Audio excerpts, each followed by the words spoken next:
Welcome everyone, Dr. Thor here. Get ready for Gnosis. Well, in my continuing listing of and talking about influential radionic organizations, machines, etc., there was a very active company in the 90s that ran into problems and eventually closed down. It was named Lor'd Industries Limited. Lor'd, Lor''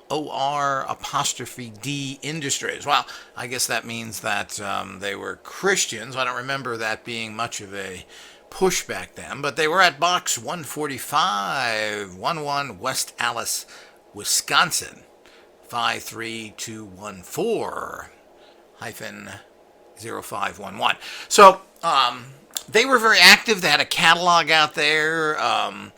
I bought many of their products. I even put little ads in their magazine paper they had.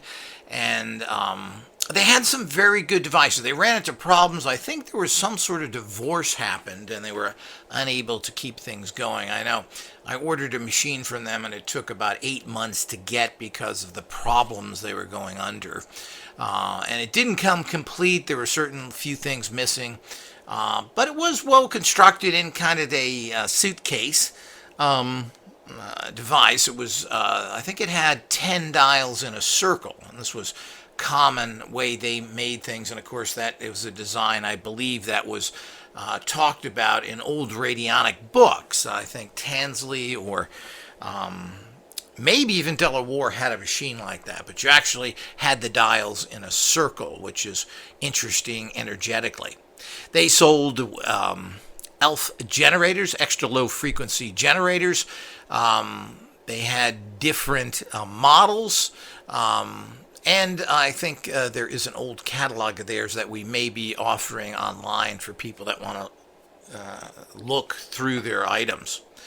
But it was a very interesting corporation, and as I said, they made some good products, and like everybody in this area, and of course that was when radionics had kind of an upswing to a degree, but it was still pretty unknown. They were one of the few that had radionic machines that were reasonably priced at that time.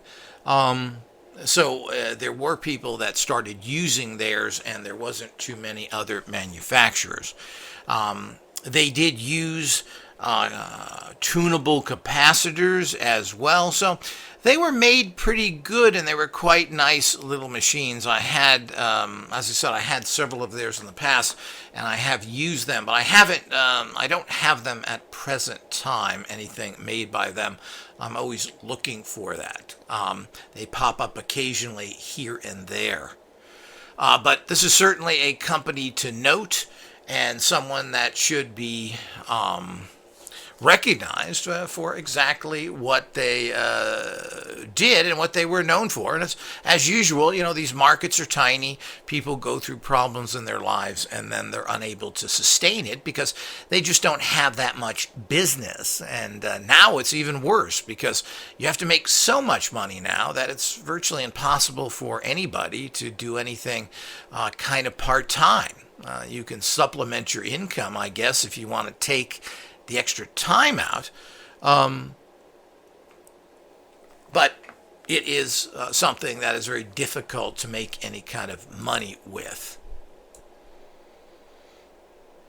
and that's important to know. So they were notorious for being kind of slow getting things out. Each item was made to order. They built everything themselves, and I don't know how serious they took it or how many orders they had, but sometimes when you have enough orders that produce a good amount of money, it still isn't enough for you to take it seriously, so you tend to put things on the back burner. But that's just a little bit of their history. They are gone. I haven't heard anything hiding or hair from them in over 25 years, as well as the fact is that while they sold a fair amount of items, I guess, you don't see them popping up anywhere too often on any auction sites or anywhere else. So their equipment is pretty hard to locate if you're looking to find it. But an interesting and excellent company in general, and it's unfortunate that these kind of people disappear.